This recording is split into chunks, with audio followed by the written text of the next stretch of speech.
বলো রেখা, কি সেই তোমার স্বপ্ন?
বলছো রেখা? এসো আমার কাছে এসো। আমি ঠিকই বলেছি বন্ধু, আমার যে বড় ভয় হচ্ছে। একটা জমাট অন্ধকার আমার সামনে নেমে এসেছে। রেখা, এ তোমার ভুল কল্পনা। তবু যে তোমাকে আমার ভয় হচ্ছে বন্ধু।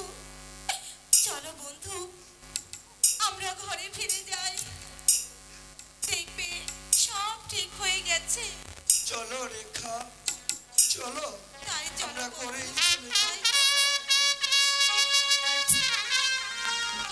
হ্যালো সুপ্রিয় দর্শক, আপনারা ধৈর্য ধরে আজকে যাত্রাপালা উপভোগ করছেন। সৌমতি সিদ্ধা রেখা এবং কাজলকে দুজনকে 200 টাকা দিয়ে উৎসাহিত করেছেন। সেই সাথে হুমায়ুন বিশ্বাস রেখাকে আরো 100 টাকা দিয়ে উৎসাহিত করেছে।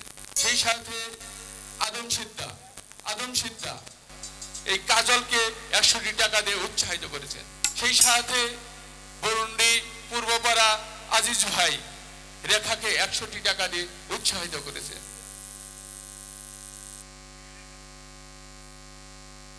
সেই সাথে বরুন্ডির পূর্বপাড়া আচু গ্রিলের কাজ করে, উনি দুজনকে 200 টাকা দিয়ে উৎসাহিত করেছেন। ধন্যবাদ সকলকে।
শুকিয়ে মরছি ওই জালিমদের ভয়ে।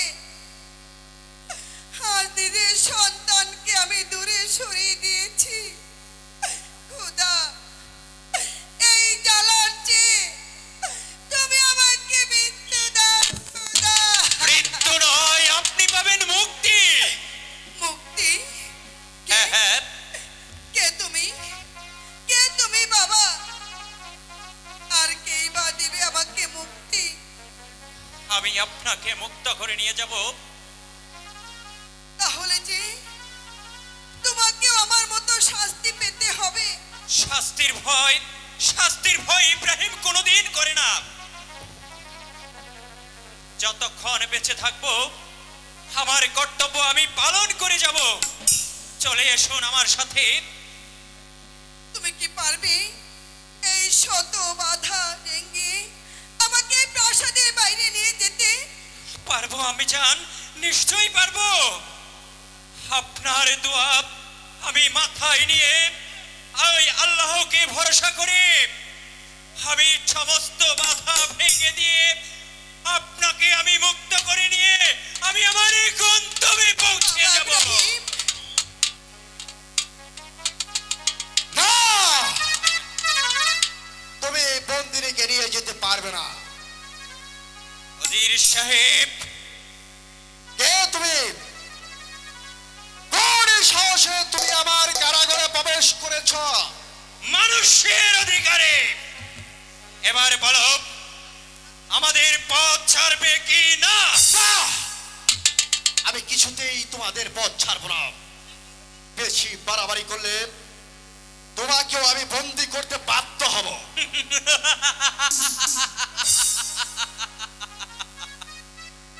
বন্দি? আমাকে বন্দি করার মতো বীর এই নবাব মহলে একজন নেই। আজ রাজ্যের লোভে বেগম সাহেবাকে করে রেখেছ বন্দী, নিরীহ কদম আলীকে রেখেছ পাথর চাপা দিয়ে। তাই আজ বসে থাকবো না, আজ সিংহের ন্যায় গর্জে উঠে তোমাদের সবাইকে জবাব দেব। এসব আমি সত্যি নয়,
এবার কে আপনাকে রক্ষা করবে? ভয় পাবেন না, আজ আপনাকে আমি হত্যা করব না, হত্যা করব সেই দিন যেই দিন আপনাদের অত্যাচার এই শেষ পর্যায়ে এসে দাঁড়াবে। চলে এসুন, আমি চান তাই চলো বাবা, চলে এসুন। তাই চলো।